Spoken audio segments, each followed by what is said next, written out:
मैं किसान भाइयों के जज्बे को, जुनून को, उनकी साहस को, उनकी निडरता को सलाम करता हूं, जो पिछले 50 दिनों से दिल्ली की कड़कड़ाती ठंड में, शीतलहर में दिल्ली की सरहद पर पड़े हुए हैं और तानाशाही, निर्दयी, संवेदनहीन सरकार के सामने दिल्ली में हमारे 60 किसान भाइयों की मृत्यु हो चुकी है। हमारे मोहल्ले में, परिवार में, अड़ोस पड़ोस में किसी की मृत्यु हो जाती है तो 13 दिन का शोक होता है। और हमारे किसान भाई, 60 किसान भाई दिल्ली में प्रधानमंत्री के पड़ोस में शहीद हो चुके हैं और प्रधानमंत्री रूम हीटर चलाकर आराम फरमा रहे हैं 14 एकड़ के बंगले में। अब मैं आता हूं, ये किसान कानून क्या है? जो किसान बिल बनाए गए हैं, इनको पढ़ना समझना कृषि मंत्री के बस की बात भी नहीं है, क्योंकि ये बिल अडानी ने बनाए हुए हैं। मैं आपको सरल भाषा में समझाना चाहता हूं, ये किसान बिल है क्या है। पहला किसान बिल है जमाखोरी कानून। जमाखोरी कानून लागू कर दिया गया है, जो जमाखोरी कानून कांग्रेस की सरकार ने, नेहरू जी की सरकार ने उसे हटाया था कि जमाखोरी नहीं की जा सकती है, जमाखोरी से महंगाई बढ़ती है। उस जमाखोरी के कानून को मोदी सरकार ने पास कर दिया है। अनलिमिटेड भंडारण किया जा सकता है, असीमित भंडारण किया जा सकता है। बड़े व्यापारियों, पूंजीपतियों और अडानी जैसे लोग कीमत निर्धारित करेंगे। सीधा सीधा सा मतलब समझ लीजिए, जमाखोरी का मतलब महंगाई बढ़ना। ये केवल किसानों के ऊपर ही आक्रमण नहीं है, ये केवल किसानों की ही परेशानी नहीं है, ये हम सब की परेशानी है। जमाखोरी से महंगाई बढ़ेगी और उस महंगाई का परिणाम हमें भी भुगतना पड़ेगा। दूसरा कानून लागू किया है ठेकेदारी प्रथा का कानून, मतलब कॉन्ट्रैक्ट कानून।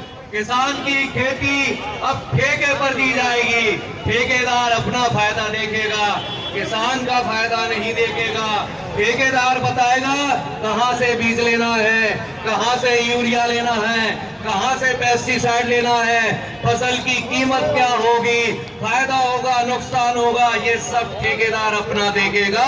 जब फसल आ जाएगी, ठेकेदार का फायदा होगा तो खरीदेगा, नहीं होगा तो नहीं खरीदेगा।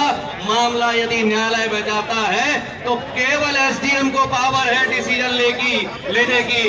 और आप सब जानते हैं कि एसडीएम पूंजीपतियों के साथ बैठकर चाय पीता है, उनके साथ नाश्ता करता है। तो एसडीएम व्यापारी की सुनेगा, पूंजीपति की सुनेगा या किसान की सुनेगा?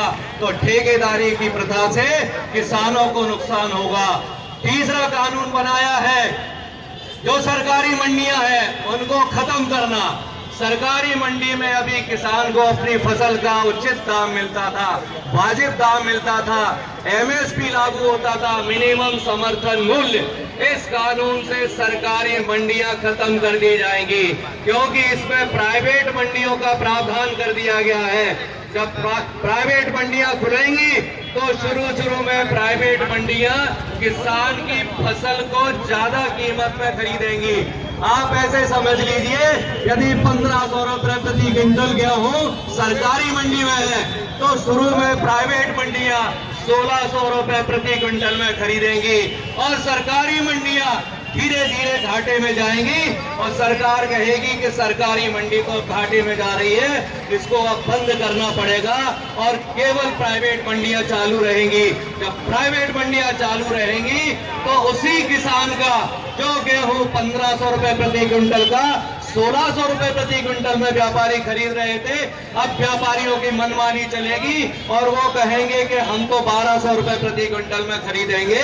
यहां से किसानों का नुकसान होना शुरू हो जाएगा और उनका शोषण शुरू हो जाएगा। तो आप समझ लीजिए, ये तीनों के तीनों कानून किसान विरोधी भी है, जनता विरोधी भी है, उपभोक्ता विरोधी है। चौथी जो किसानों की मांग है, जो कांग्रेस सरकारों ने एमएसपी निर्धारित की थी और जो एमएसपी दी जा रही थी, उस एमएसपी को कानून में लाया जाए। कांग्रेस भारतीय जनता पार्टी के बड़े बड़े नेता, प्रधानमंत्री, केंद्रीय मंत्री कहते हैं कि हम आपको एमएसपी देंगे, मुंह से बोल रहे हैं जैसे 15-15 लाख देंगे, लेकिन कानून में डालने की बात नहीं कर रहे हैं। तो किसानों की मांग है, जनता की मांग है कि एमएसपी को कानून का प्रावधान बनाया जाए और इन तीनों कानूनों को वापस लिया जाए। सरकार दोगली राजनीति कर रही है किसानों के साथ में।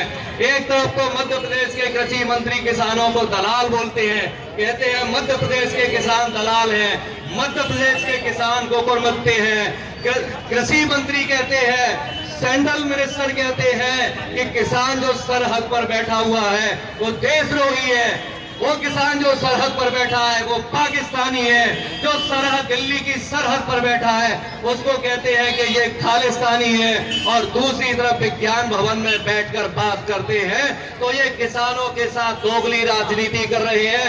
9 बार की मीटिंग कर ली है और आप सब जानते हैं इस मीटिंग से कोई सॉल्यूशन नहीं निकलने वाला है। सॉल्यूशन निकलेगा, समाधान निकलेगा जब मोदी जी बात करेंगे या अडानी जी बात करेंगे या अमित शाह बात करेंगे। ये कृषि मंत्री नरेंद्र सिंह तोमर जी और पीयूष गोयल जी के हाथ में ही नहीं है, उनके पास निर्णय लेने की क्षमता नहीं है। निर्णय लेने की क्षमता मोदी जी में है या अमित शाह में है या अडानी जी में है। ये तीनों मिलकर यदि किसानों से बात करते हैं तो समाधान निकलेगा। और ये सरकार बार बार कहती है कि सरहद पर जो किसान बैठे हैं वो संख्या में कम है। तो मेरा आप सबसे निवेदन है, किसान भाइयों से और कांग्रेस के साथियों से निवेदन है कि दिल्ली ज्यादा से ज्यादा संख्या बढ़ाए। 26 जनवरी को हमारे किसान भाई राजपथ पे और दिल्ली पथ पे ट्रैक्टरों के साथ परेड निकालेंगे, तो ज्यादा से ज्यादा संख्या में 26 जनवरी को पहुंचे और अपने ट्रैक्टर पर राष्ट्रीय झंडा लगाए, क्योंकि वो किसानों का अपमान कर सकते हैं, जनता का अपमान कर सकते हैं, लेकिन राष्ट्रीय झंडे का अपमान नहीं कर सकते। तो ट्रैक्टर पर झंडा लगाए, अपनी ताकत बढ़ाए और संख्या को बढ़ाए और इस सरकार को झुकाए। कहते हैं ना कि जब सैलाब आता है तो किनारे टूट जाते हैं, और जब इंकलाब आता है तो तब तो ताज उखड़ जाते हैं। तो हमें अपनी ताकत बढ़ानी है, संख्या बढ़ानी है और इस सरकार को काट फेंकना है। और एक बार किसानों के सम्मान में मेरे साथ किसान भाइयों के लिए जोरदार नारा लगाइए, किसानों के सम्मान में,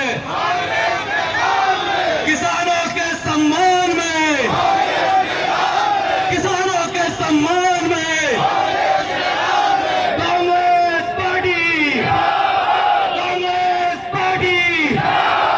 जय जवान, जय जवान, जय हिंद, जय भारत।